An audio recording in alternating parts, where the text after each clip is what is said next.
아니? 예.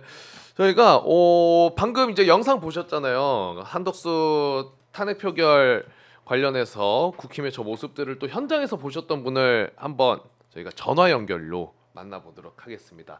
더불어민주당의 민형배 의원 전화 통화 잠깐 연결해 보겠습니다.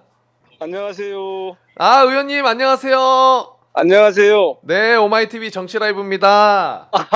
애쓰십니다. 고맙습니다. 늦게까지 하시네요. 네, 저희는 이제 시작이죠. 한덕수 때려잡아야죠.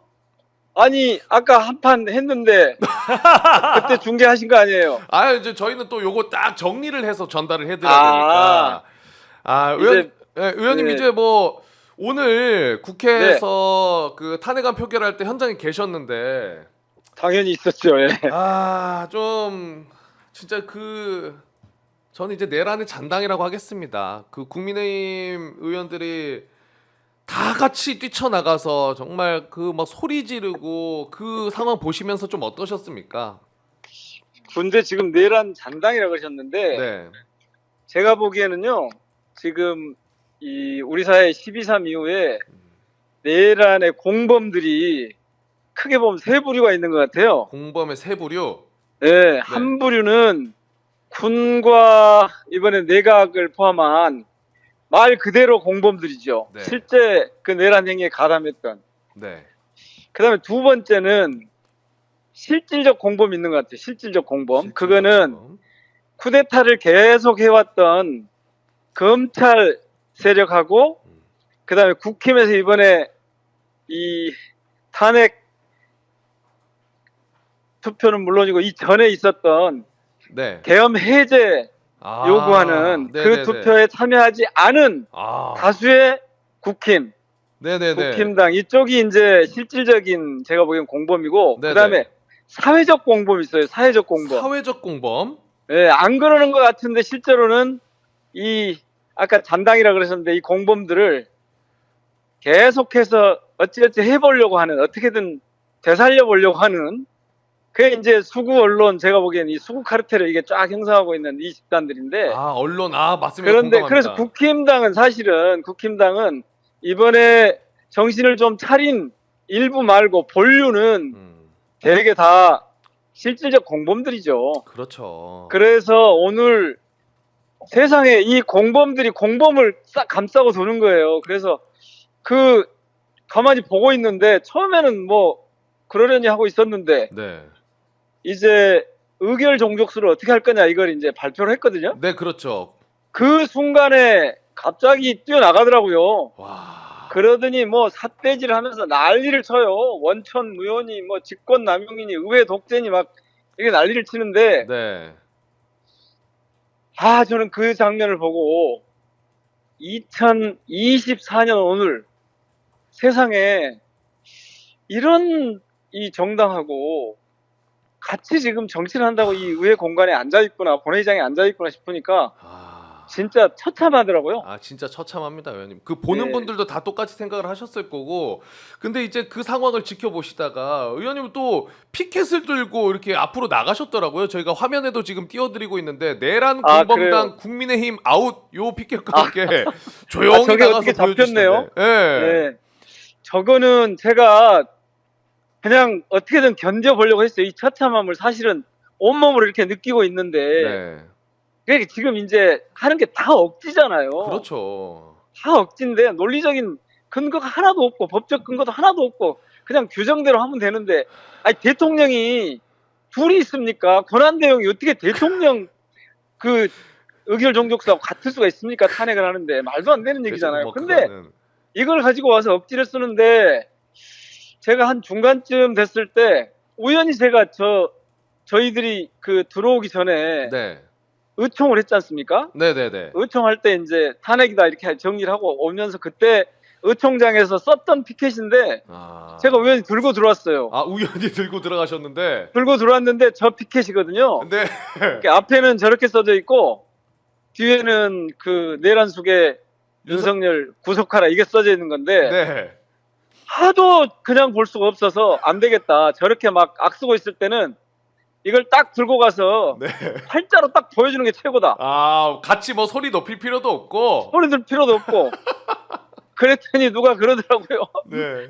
악만 쓰는 악만 쓰는 국힘 쪽에 네. 머리 쓰는 민주당이라고 그랬던데. 아, 진짜. 그러니까 저걸 그냥 들고 가서 그냥 저게 이제 의장을 향해서 있으니까 제가 의장석 쪽에서 이렇게 보고 있는 거죠. 그러니까 저 앞쪽에 지금 이 삿대질하고 막 팔뚝질하는 그게 그대로 있는 거예요. 그러니까요. 예, 예.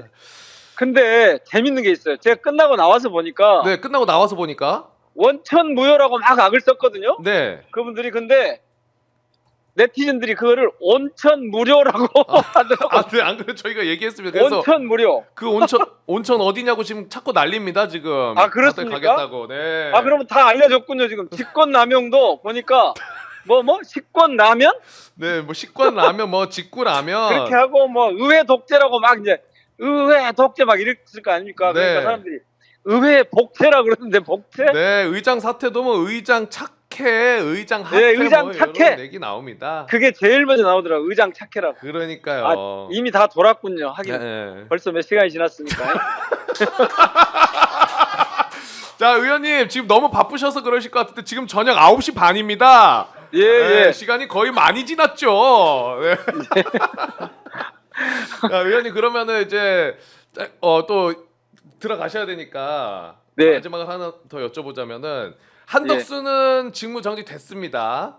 네. 이제 최상목한테 그 넘어갔죠. 예. 권한이 넘어갔죠. 권한 대행이 넘어갔습니다. 예. 뭐 많이들 주변에서도 이 질문을 받으시겠지만 우리 의원님은 어떻게 보십니까? 헌법재판관 최상목 권한대행은 어떻게 할 것인지. 저는 아마 이제 이 뭐 표현이 적절치는 않을 수 있는데 흐름, 순리에 순응할 수밖에 없을 거다. 국민들의 명령에 복종할 수밖에 없을 거다. 왜 그렇게 보냐면 오늘 검찰에서 수사 결과 발표하고 구속했잖아요, 김용현을. 네, 구속 기소했죠. 예, 거기 보면 도저히 가령 총을 쏴서라도 네. 사살 발포 명령을 내린 거 아닙니까? 아, 적나라하더라고요. 이거는 어떤 국민도 이거를 받아들일 수가 없고요. 아마 지금 내란에 가담을 했든 어쨌든 이런 분들도 받아들일 수 없을 겁니다. 사실 이번 내란 그러니까 신입 쿠데타가 실패한 건 군인들이 머뭇거렸기 때문이거든요. 아, 그렇죠, 맞아요. 예, 군인들이 제가 알던 12.12 때 5.17 때 봤던 그 계엄군이 아니었어요. 저는 뭐 일찌감치 땀 넘어서 들어가가지고 안에 들어가서 바깥 상황 계속 중계를 하니까 봤는데 네네. 아니었어요. 자, 그런데 그래서 저는 이제 최상목마저도 이런 국민들의 흐름을 저는 뭐 외면하거나 배신하지 못할 거라고 봅니다. 일단. 아, 근데 이제 그래서 채팅으로는 예. 저도 약간의 그런 생각도 있고 이제 채팅으로도 얘기하시는 게 불안해하시는 지점 중에 하나가 오늘 그 한덕수 탄핵 표결 전에 오전에 최상목이 했죠. 국무위원들 예, 다 저는 끌고 나와가지고 제고해달라고 막 그랬단 말이에요. 그거는 저는 제스처였다고 봅니다. 아, 왜냐하면 제스처였다고 본다. 자기 총리가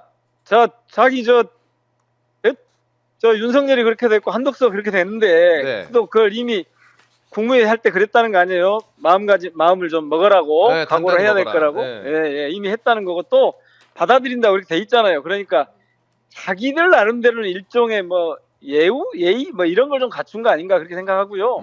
오늘 그 검찰의 그 발표 때문에 저는 더 이상 저는 좀비라고 표현하는데 내란 좀비들이 네. 준동하기 쉽지 않을 겁니다. 아. 오늘 이 발표가 상당히 충격적이어서 네네네. 쉽지 않을 겁니다. 그런데 이제 여기서 진짜 저희들이 우선 당장 해야 될 것 중에 꼭 저희들이 중요하게 여겨야 될 태도가 한 가지 있는데 네. 지금 딴소리 하는 사람들은 다 그 내란의 선동으로.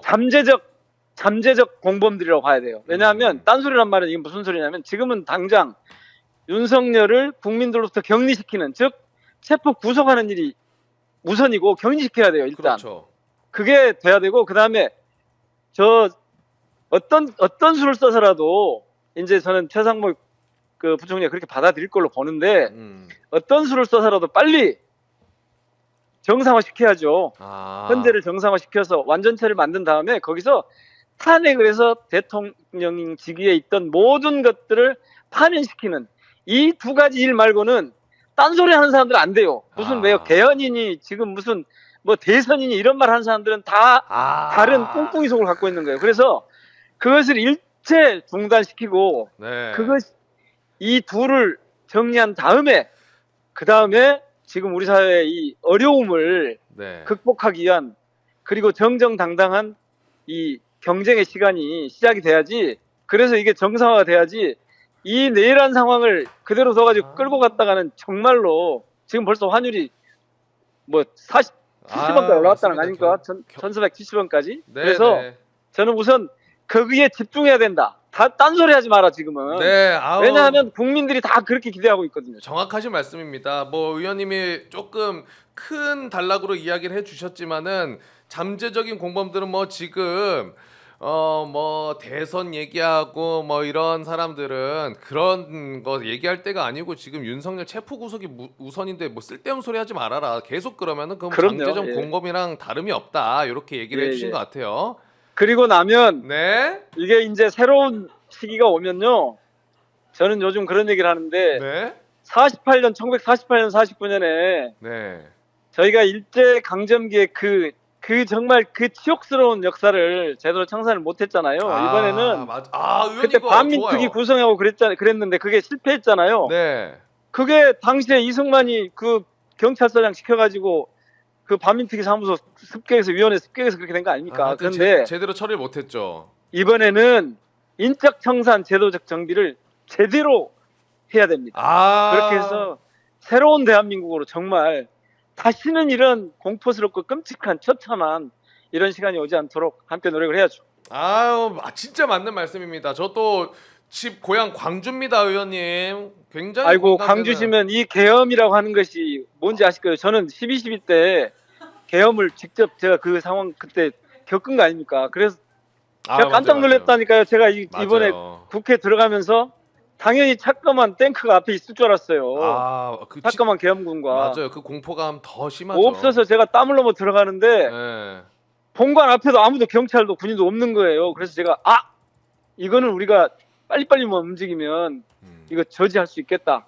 계엄 해제 가능하겠다 네. 생각했는데 정말 그렇게 된 거잖아요. 더 추가적인 말씀은 제가 광주 한번 내려가서 의원님이랑 얘기 나누겠습니다, 의원님. 그러시죠. 예. 하여튼 너무나 고생 많으시고 의원님 진짜 아닙니다. 진짜 대한민국 국민들이 위대합니다. 정말로. 네, 의원님뿐만 이건 뭐- 아니라 하여튼 민주당 의원님들 뭐 야권에서 다 같이 좀 힘을 합치셔가지고 진짜 마지막에 얘기해주신 그 내란에 조금이라도 가담돼 있는 세력 그 인원들 한 명도 빠짐없이 철저하게 밝혀가지고 예. 처벌해주시기 부탁드리겠습니다. 지금은 바로 하지 못하도록 하고 네, 이 상황이 정리되고 나면 그 작업을 반드시 제대로 해야 됩니다. 네, 고맙습니다, 의원님. 예, 고맙습니다. 네, 또 나중에 한번 직접 모시겠습니다, 의원님. 그럽시다. 네, 감사합니다. 우리 민영배 의원님 정말 말씀도 많이 해주시고 너무나 감사드립니다, 의원님. 딱 고맙소잉. 네.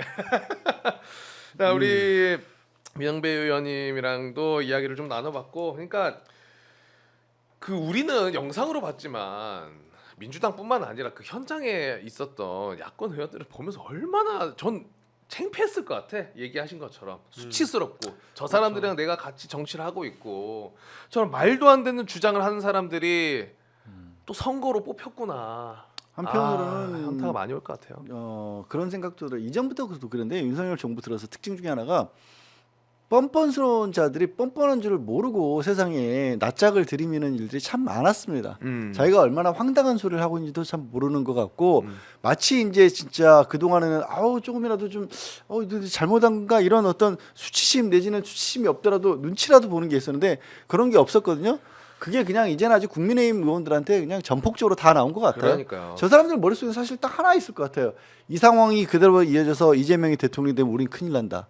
차라리 그냥 저기서 뭐 헌법재판 이런 얘기하지 말고 대선 조금만 밀어주세요라고 하면 차라리 나는 저기 그게 그래서 그게 맞아요. 이게 뭐 사실은 그거잖아.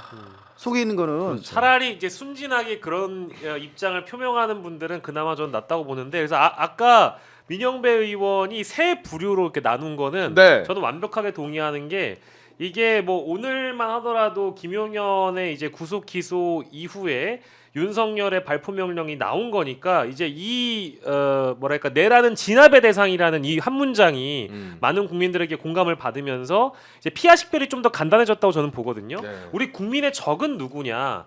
내란 범의 편에 서는 자들은 모두 다 국민의 적입니다.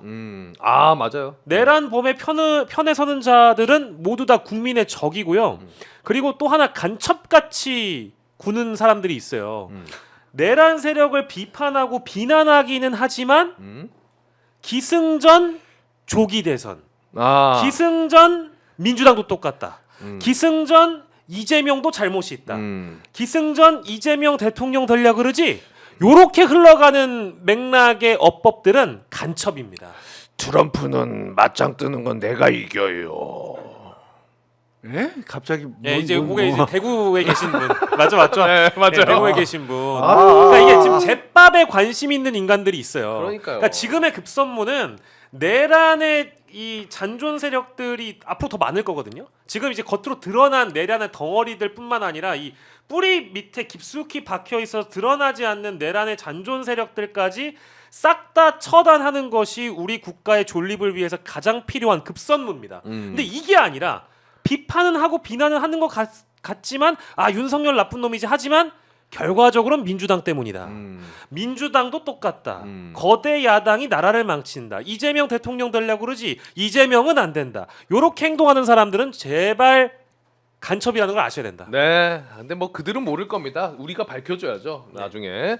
그리고 그 우리 민영배 의원한테도 여쭤보긴 했지만 두 분한테 뭐 간단하게만 그냥 생각을 한번 여쭤보고 보자면은 최상목 권한대행 되고 나서 바로 뭐 담화문 냈는데 사실 이 내용은 뭐 별게 없습니다. 그냥 뻔한 소리, 뭐 국정 안정을 위해 최선을 다하겠다 뭐 이런 소리인데 어떻게 보시는지 일단 가장 중요한 건 헌법재판관 임명을 하는 거니까 오늘 금요일이고 최상복이 어떻게 나올지는 저는 개인적으로는 검찰에 달려 있다라고 봐요. 검찰에 달려 있다. 왜냐하면 최상목이라는 인물의 성장 과정이라는 표현이 웃기긴 하지만 기재부 정통 관료입니다. 네. 기재부 관료 이른바 이제 기재부에 대해서 좋지 않게 말을 할 때는 우리가 모피아라고 할 만큼 그들만의 세계에 따로 사는 사람이었고 그래서 정치적인 어떤 행정부라든가 국회와 연결이 돼 있다보다는 정통 그쪽 라인의 경제 관료로서의 출세를 추구해온 사람입니다. 그런데 왜 제가 검찰 얘기를 했냐면 아시다시피 이 사람이 박근혜 탄핵 때 기재부에 있으면서 도와줬다라는 그런 의혹이 있어요. 그리고 마지막에 경제부 차관, 기재부 차관까지 지냈습니다. 박근혜 때 경제비서관으로도 있었고 차관까지도 했어요. 예, 경제 비서관으로 있다가 경제부 차관을 하다가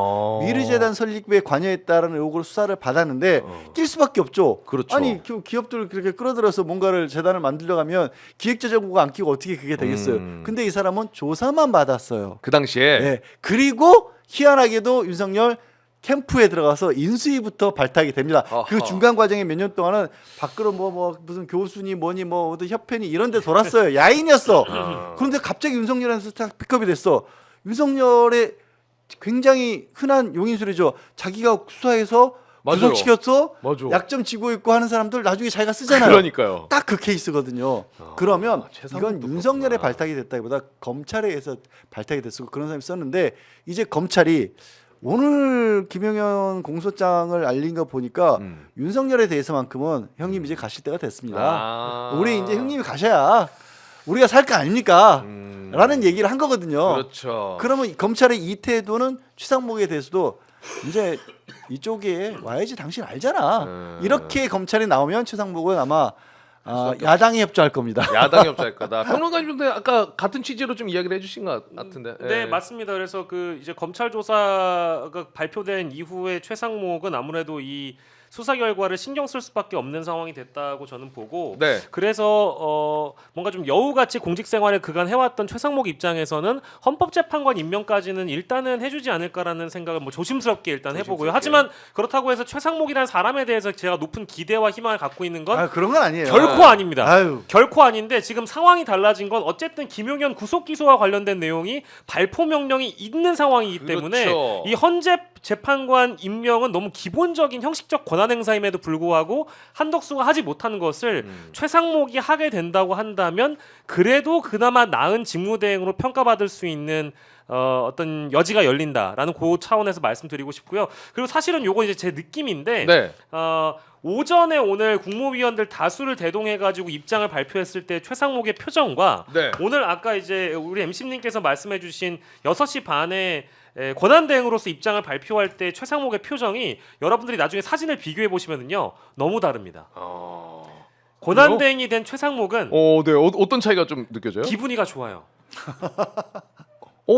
눈이 좀 커졌네. 아니 실제 그리고 입꼬리가 살짝 올라가 있다는 느낌이 들고요. 마치 기다렸다는 듯이 이제 그 자리를 넘겨받은 사람의 태도이거든요. 그러니까 저는 영상도 봤고 사진도 봤고 오전 10시 반에 있었던 국무위원들의 대국민담화 비교해서도 봤는데 아마 제가 받은 느낌이 맞다면 최상목 씨는 지금 권한대행이 됐기 때문에 신날 수 있습니다. 변호사님 여기 사진 여기 있습니다. 요 무스도 발랐네. 최상목 제가 뭘 찾아봤냐면 갑자기 나이를 찾아봤어요. 나이? 네. 네. 63년생이네요. 63년생. 왜 이게 갑자기 떠오르냐면 네. 아까 말씀드렸다시피 기재부 출신들이 그들끼리의 리그를 만들면서 때로는 이제 부정한 일에도 얽혀서 모피아라고도 불리지 않습니까? 네. 그러니까 경제통이라고 하는 사람들은 가는 길이 좀 달라요. 행정이나 국회 여의도 쪽에 있는 사람들하고 63년생이면 아직도 할 일이 있어요. 그렇죠. 이 사람은 자기의 미래를 생각할 겁니다. 그러면 이 상황에서 윤석열과 같이 묻히는 것보다는 한덕수로서는 저는 이게 잘못 선택했고 했지만 그럴 여지가 있어요. 윤석열을 살려야 내가 마지막이라도 끝까지 살아남는다는 생각할 수 있지만 지금 저 최상목 입장에서 그럴 이유가 별로 없어요. 맞아. 게다가 보니까 아까 얘기 우리 저 잘 지정한 것처럼 검찰이 형님 보낼 것 같은데 그럼 내가 굳이 이런 생각할 수도 있어요. 따라갈 필요가 없죠. 예. 최상 입장에서. 이번에 직무대행 권한대행 잘 해가지고 잘 마무리돼서 잘 빠져나면 자기는 또 잘 먹고 살 수 있길 열리거든. 그렇죠. 기재부 쪽에서. 근데 지금 말씀드린 순간 여러분 왜요? 정치라이브 동시 접속이 지금 10,000명이 돌파합니다. 와. 여러분, 야 바로 이거죠. 여러분 너무 감사합니다. 야 저희가 조금 더 열심히 할 테니까 나가지 마시고 오늘 좀 길게 가겠습니다. 뭔 소리야? 갑자기. 약속한 대로 해. 약속한 대로. 이거 몹쓸 사람들이야 아주. 참 어처구니가 없네. 참고로 요 멤버가 지난번에 우리 11시 반까지 했었나? 한번? 네, 11 한번 그래 이러다가 예.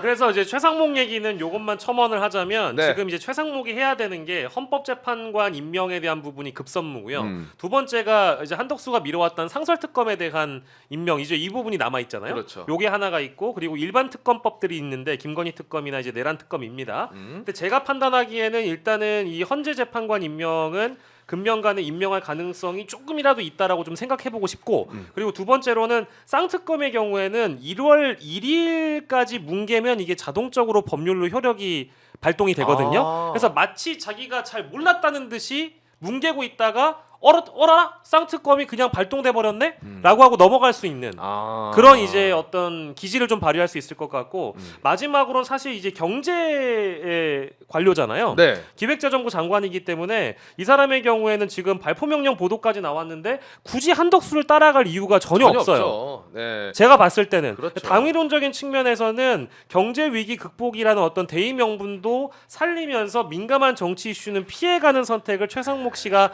한다고 한다면 이분에게도 정치적 미래가 열릴 수 있는 가능성까지 있다. 상목 씨 지금 네. 찬스입니다. 그래서 한 가지 이제 우려라기보다 조금 걱정되는 부분은 특검법에 대해서는 좀 주저할 거예요. 특검법에 있어서는 왜냐하면 검찰의 주도권을 주려할 수 있어요. 그 대신에 헌법재판관 임명은 좀 더 적극적으로 하지 않을까. 네. 그러면 일단 그 임명할 수밖에 없는 우리가 계속 그 시동만 걸고 있었던 이 검찰에서 발표한 이제 수사 결과 요거를 이야기를 좀 나눠보도록 하겠습니다. 요 내용을 여러분들 쫙 들어보시면은 최상목은 헌법재판관 임명 안 할 수가 없습니다. 그럼요. 네, 안 윤석열을 끌어내리는데 동참을 안 할 수가 없어요. 안 하면 이거 사람이 아닙니다. 네. 그래서 제가 요 내용을 그냥 전달해드리는 것보다 이 12월 12일에 윤석열이 담화문 한 30분 얘기했었잖아요. 30분인가 하여튼 얘기했었는데 12월 3일 말하는 거 아니야? 내란 당일 12일 거. 아. 12월 12월 12일. 네. 그때 윤석열이가 얘기했던 그 내용과 아. 지금 검찰 조사 결과가 아휴. 얼마나 이제 차이가 있냐고. 차이가 있는지 아휴. 조금씩 한번 봐보도록 하겠습니다. 일단 요 담화문 내용 중에 이런 구간이 있어요. 소규모이지만 소규모를 얘기하면서 병력을 국회에 투입한 이유 질서 유지를 하기 위한 것이지 국회를 해산시키거나 기능을 마비시키려는 것이 아님은 자명합니다라고 이야기를 합니다. 그런데 저희가 지금 갖고 있는 게 오늘 검찰이 발표한 요 수사 결과 내용인데 이 공소사실 요지에 이렇게 적혀 있습니다. 이 윤석열은 이렇게 얘기를 했고 검찰의 입장은 대통령은 포고령 발령 무렵부터 조지호에게 수차례 전화해서 국회에 들어가려는 국회의원들 다 체포해 잡아들여 불법이야 국회의원들 다 포고령 위반이야 체포해 라고 지시를 했다고 하고요. 그리고 조지호 청장뿐만 아니라 이진우 수방사령관에게도 전화해서 아직도 못 들어갔어 본회의장 가서 4명이 1명씩 들쳐업고 나오라 그래 아직도 못 갔냐 뭐 하고 있냐 문 부수고 들어가서 끌어내 총을 쏴서라도 문을 부수고 들어가서 끌어내 라고 윤석열이 직접 지시를 했다고 합니다. 이뿐만이 아니라 곽정근 특전사령관에게도 빨리 국회로 출동하라고 전화를 했고 그 이후에 또 문짝을 도끼로 부수고서라도 안으로 들어가서 다 끄집어내라라는 명령을 윤석열이 직접 내립니다. 그리고 곽종근이 실제로 그 현장에 있는 군인들에게 윤석열의 전화를 받고 대통령님 지시다. 문짝 도끼로 부수고 안으로 들어가서 다 끄집어내라 라고 곽종근도 명령하다를 합니다. 요것만 봐도 뭐 아휴. 끝났잖아요. 변호사님. 사실 저는 이거 끝났잖아. 발표했으면요. 이 정도면 공조본에서요. 경찰 특공대 보내서 당장 끌어내야 돼요. 그러니까요. 뭐 이거는 뭐 이거는 즉각이죠, 즉각. 아니 생각 아까도 얘기했지만 살인범보다 무거운 범죄라니까. 네. 살인범이 징역 5년부터 시작이에요. 사람을 죽여도. 근데 이건 사형아니면 무기징역밖에 없어. 맞아. 그리고 지금 그 이후에 또 뭐가 있냐면 그 윤석열의 변명에서는 이게 있습니다. 국회 계엄 해제 의결이 있으면 바로 병력을 철수시킬 것이라고 했다. 근데 검찰의 조사 결과를 또 보면요. 이런 내용이 있네요. 대통령이 계엄 해제 요구안이 가결된 이후에도 이진우 수방사령관에게 전화를 해서 그러니까 내가 계엄 선포되기 전에 병력 움직여야 된다고 했는데 다들 반대하더라. 이거 해제됐다고 하더라도 내가 2번, 3번 계엄령 선포하면 되니까 계속 진행해라. 바로 철수하라 그랬다며 이놈아. 그런데 검찰은 이렇게 나오고 있는 상황입니다. 뭐 내용이 많아요, 굉장히. 그리고 네가 뭔데? 네가 뭔데? 네가 뭔데 진짜? 네가 뭔데 왜? 진짜. 그야말로 이거는 어제 저희 김용태 신부님 나와주신 표현이 딱 맞죠? 지랄 발광을 했습니다. 네, 깔끔합니다. 지랄 발광을 했고요. 음. 이거는 뭐 저희 뭐 유튜브니까 허용이 될 것 같지만 네. 사회적으로 격리돼야 마땅한 미친 사람인 겁니다. 아, 맞습니다. 이런 사람을 두고 미친 놈이라고 부르지 그러면 다른 어떤 표현이 필요하겠습니까? 맞아요. 이거를 이제 정신적으로 문제가 있다라고 얘기하면서 심신미약이나 이런 거를 제가 강조하려고 하는 것이 아니고요. 그냥 우리가 보통 살다 보면은 뭐 여러 가지 일을 겪다가 그 미친놈 아니야? 라는 이런 표현을 하잖아요. 이 얘기를 듣고 나서 제가 느낀 거는 정말 미친놈이 지랄 발광을 했구나. 이 표현이입니다. 정말 네. 아까 이 지금 잘 옮겨주신 것 정말 심각하게 제가 봤던 부분이 네. 이런 거예요. 국회의원들 다 잡아들이면서 포고령 위반이다, 불법이다, 맞아요. 체포해라고 했잖아요. 그런데 아시겠지만 그 포고령 자체가 불법입니다. 그렇죠. 포고령 내용 자체가 불법이에요. 근데 그 말은 뭐냐면 나를 거스르는 자들은 다 불법이야라고 얘기를 하고 있는 거예요. 내가 시키는 일, 그러니까 지금 계엄을 일으킨 이유도 내가 하라고 하는데 국회 이것들이 말을 안 듣잖아.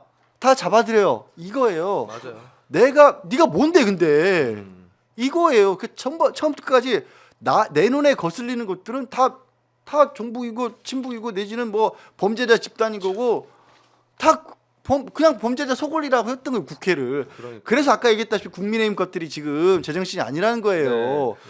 그리고 그 소수병력 아까 처음에 얘기했지만은 지금 검찰 조사 결과로는 지금 규모 확인해가지고 이 수사 결과로 발표한 게 합계로만 말씀드리겠습니다. 검찰 조사 결과 경찰이 3,144명이고요.